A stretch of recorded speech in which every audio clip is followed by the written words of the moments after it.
ब्रह्मसूर्य DLK YouTube चॅनलच्या सर्व श्रोत्यांना मैत्रीपूर्ण जय भीम. मागच्या एपिसोडमध्ये बुद्धाचा धम्म वैज्ञानिक कसा या विषयावर आपण चर्चा केलेली आहे.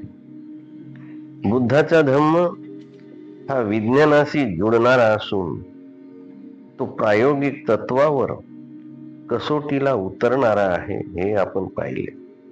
म्हणून तो भूतकाळ, वर्तमान काळ तसंच भविष्य काळातही तो सनातन आहे. म्हणूनच त्याला सनातन धर्मही म्हणता येतो. तो काळाच्या बंधनातून मुक्त आहे. आपण हेही पाहिले की बुद्धाचा मार्ग हा भक्ती मार्ग नसून ध्यान मार्ग आहे. म्हणून बुद्धांनी सांगितलेल्या ध्यान मार्गात समजून घेणे अत्यंत आवश्यक आहे. विपश्यनाचार्य सत्यनारायणजी गोयंका यांचे आपण ऋणी असले पाहिजे की ज्यांनी एक ध्यान विधी विपश्यना ब्रह्मदेशातून भारतात आणली आणि येथून संपूर्ण जगात पसरवली. ही बुद्धाची शिकवण आहे. विपश्यना ही बुद्धांची शिकवण आहे, ध्यान मार्ग आहे. डॉक्टर बाबासाहेब आंबेडकरांनी सुद्धा बुद्ध आणि त्यांचा धम्म या पवित्र ग्रंथात 3रा खंड भाग 3 मध्ये 4 सतीपठ्ठान कायानुपश्यना, वेदनानुपश्यना, चित्तानुपश्यना आणि धम्मानुपश्यनांचा उल्लेख केलेला आहे. तर हा ध्यान मार्ग कसा आहे हे समजून घेणे अत्यंत आवश्यक आहे. तर ह्या ध्यान मार्गात प्रथम आनापानसती ध्यान शिकवलं जाते. आनापानसती ही महत्वाची आहे, ज्यामुळे मनुष्य एकाग्रता साध्य करतो. ध्यान ही अगदी शिकण्यासाठी सोपी कला आहे आणि ती कला लक्षपूर्वक प्रथम शिकून घेणे हे महत्वाचे आहे. एकदा त्याचा सराव झाल्यास ती कला आपोआप अवगत होते. म्हणजे एकदा एकाग्रता विकसित झाली की खरे ध्यान म्हणजेच अंतर्दृष्टी, इनसाइट किंवा विपश्यना, त्याला विपश्यनाही असे म्हणतात. अभिधम्माप्रमाणे मुख्य 4 स्मृतिपठ्ठान आहेत. कायानुपश्यना, वेदनानुपश्यना, चित्तानुपश्यना, धम्मानुपश्यना. बुद्ध म्हणतात, एकानो अयम भिक्खवे मग्गो सत्तानन विशुद्धिया. भिक्षूंनो, स्मृतिपठ्ठान हा प्राण्यांच्या विशुद्धीचा, विमुक्तीचा एकमेव मार्ग आहे. पहिल्या स्मृतिपठ्ठानात कायेकडे म्हणजेच अर्थात शरीराकडे, शरीराच्या प्रत्येक अवयवाकडे एकाग्रतेने लक्ष द्यायचे असते. दुसऱ्या स्मृतिपठ्ठानात सुखद संवेदना, दुःखद संवेदना वा सुखद अदुःखद संवेदना यांचे एकाग्रतेने अवलोकन करायचे असते. तिसऱ्या स्मृतिपठ्ठानात चित्ताची अवस्था व चौथ्या स्मृतिपठ्ठानात चित्ताच्या स्वभाव धर्माचे अगदी सूक्ष्म अवलोकन करायचे असते. अशा तऱ्हेने विपश्यनेत फक्त एकाच गोष्टीचे अवलोकन करायचे नसते, तर प्रत्येक गोष्टीचे सूक्ष्म अवलोकन तटस्थतेने कुठलीही प्रतिक्रिया न करता करायचे असते.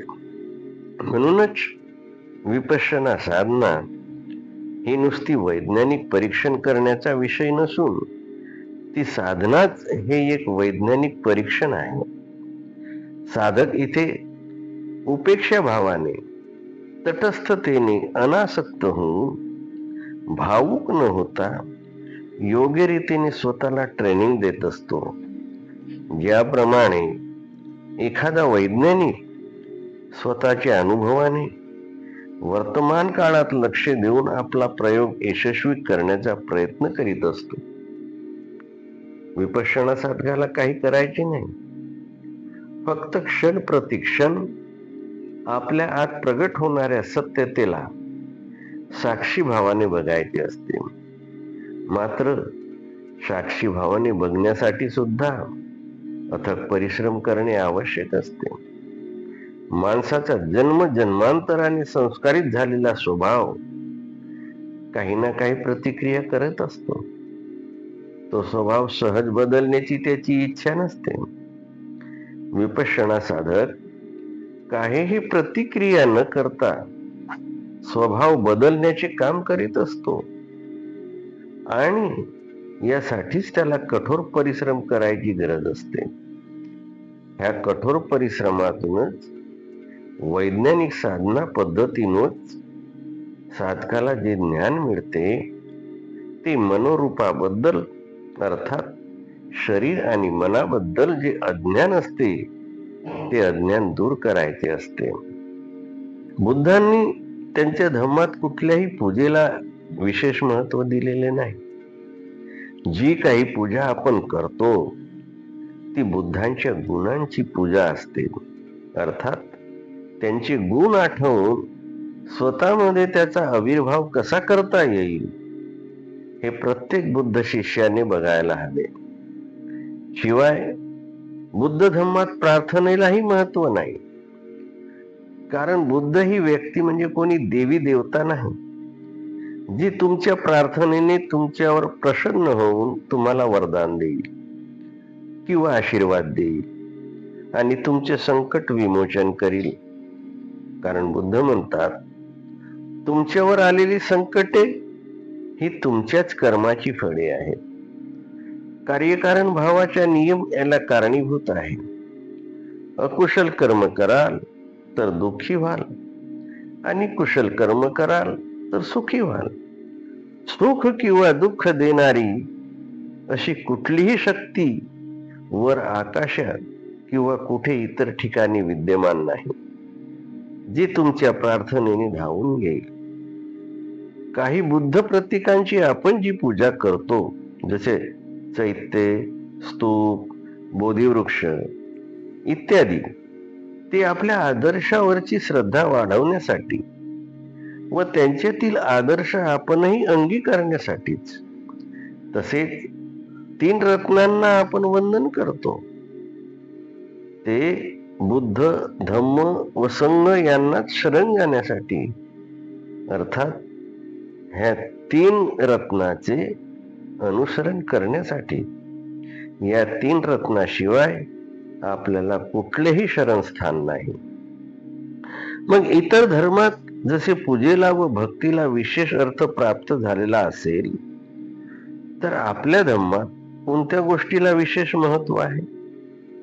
याचे उत्तर म्हणजे बुद्धाच्या धम्मात ध्यानाला विशेष महत्व आहे. इतर धर्मामध्ये भक्ती मार्गाला महत्व असेल तर बुद्धाचा मार्ग ध्यानाचा मार्ग आहे. हे आपण लक्षात घेतले पाहिजे. आणि ह्या मार्गातूनच आपण विकारयुक्त मनावर ताबा मिळवू शकतो. ध्यानाने मन शुद्ध होते आणि ध्यानानेच मनुष्य संबोधी प्राप्त करू शकतो, निर्वाण प्राप्त करू शकतो. निर्वाण पद मिळवणे म्हणजे इतर धर्मातील मोक्षपदासारखे नाही, जे फक्त मेल्यानंतरच माणसाला प्राप्त होते. निर्वाण पद जिवंतपणीच मिळवण्याची गोष्ट आहे. त्यासाठी मृत्यूची वाट बघायची गरज नाही. मन वानरहित अर्थात तृष्णारहित होण्याच्या प्रक्रियेलाच निर्वाण असे म्हटलेले आहे. ध्यान हे नुसते शांत होण्यासाठी नाही किंवा मन रिकामे करण्यासाठीही नाही, तर मनाचे शुद्धीकरण करण्याची ती क्रियाशील प्रक्रिया आहे, प्रयत्न आहे. ध्यान मनाला व हृदयाला एक शक्ती प्रदान करण्याचे काम करते. बुद्ध नेहमीच प्रार्थना, पूजा अर्चा, यज्ञयाग इत्यादी कर्मकांडाची व्यर्थता प्रगट करीत असतात आणि सांगतात की ह्या गोष्टींनी माणूस मानसिक गुलाम बनतो, परावलंबी होतो. त्या काल्पनिक ईश्वरावर व विधात्यावर स्वतःला झोकून देऊन तो निष्क्रिय होतो. बुद्धांचे शिष्य स्वतःला वाचवण्यासाठी व काही प्राप्त करण्यासाठी प्रार्थना करीत नसतात, तर स्वतःवरच अवलंबून राहून स्वतःचे स्वातंत्र्य स्वतःच मिळवण्याचा प्रयत्न करीत असतात. प्रार्थना म्हणजे स्वतःच्या भल्यासाठी साधण्यात येणारा खाजगी संपर्क होय. ईश्वराबरोबर केलेली स्वार्थी देवाणघेवाण होय. एखादी भौतिक महत्वाकांक्षा पूर्ण करण्यासाठी, स्वतःचा अभिमान चेतवण्यासाठी प्रार्थनेचा उपयोग केला जातो. या उलट ध्यानाचा उपयोग स्वतःमध्ये परिवर्तन घडवून आणण्यासाठी केला जातो. बुद्धाच्या धम्मात इतर धर्माप्रमाणे सर्वज्ञ अशा हुकुमशहा ईश्वराला जागा नाही. ज्या ईश्वराच्या भीतीमुळे त्याची आज्ञा पाळायची असते. बुद्ध कधीही लौकिक सुखातच सर्व काही आहे असे मानित नाही, किंवा ऐहिक सुख हेच खरे जीवन आहे असेही ते सांगत नाहीत. बुद्धांचा दैवी चमत्कारावर अथवा देवदूतावर विश्वास नाही, आणि म्हणूनच बौद्ध लोक एखाद्या अलौकिक ईश्वरी शक्तीवर विश्वास ठेवीत नाहीत, जी शक्ती तुमचे ध्येय स्वतः ठरवते व आपल्या इच्छेप्रमाणे तुम्हाला स्वर्गात व नरकात ढकलते. बौद्ध लोक म्हणूनच सत्य जाणण्याचा अधिकार आम्हालाच आहे व इतर धर्मियांना तो मुळीच नाही असाही ते दावा करीत नाहीत. मात्र बुद्धिस्ट मनुष्य जाणतो की माणसात दिव्य अशी असीम शक्ती विद्यमान आहे की जिच्या आधाराने व परिश्रमाने मनुष्य ती शक्ती प्राप्त करून दुःखातून मुक्त होऊ शकतो, ज्यासाठी त्याला पंडित पुरोहितांच्या मदतीची अजिबात गरज नाही. म्हणूनच बुद्धाच्या धम्माला धर्म असे म्हणत नाही. धम्म ही अंधश्रद्धेने पूजा अर्चा व कर्मकांड करण्याची पद्धती नाही, ज्यामुळे बाह्य जगतातील लोकांना ती विशिष्ट ओळख दाखवण्याची गरज आहे. धम्म ही कोणाला वरवर दाखवायची गोष्ट नसून जीवनात प्रत्यक्ष उतरवण्याची गोष्ट आहे. धम्म जीवन जगण्याची कला आहे, यामुळे मनुष्य जीवनातील कसोटीच्या क्षणांना तोंड देण्याची क्षमता बाळगतो. धम्म शिकवण अशा लोकांना प्रेरित करते की जे जीवनातील आव्हान पेलण्याचे आणि शांततेने प्रसन्नतेने मृत्यूला सामोरे जाण्याचे मनोधैर्य दाखवतात. म्हणूनच धम्म ही अशी पद्धती आहे जी अंगीकारल्याने जीवनातील वाईट गोष्टीतून अमंगल गोष्टीपासून माणसाची सुटका होते. धम्म ही सत्याची शिकवण आहे. धम्म ही दुःखमुक्त होण्याची शिकवण आहे. बुद्ध असोत का नसोत, धम्म अस्तित्वात असतो. माणसाच्या मिथ्या दृष्टीच्या आत धम्म दडलेला आहे.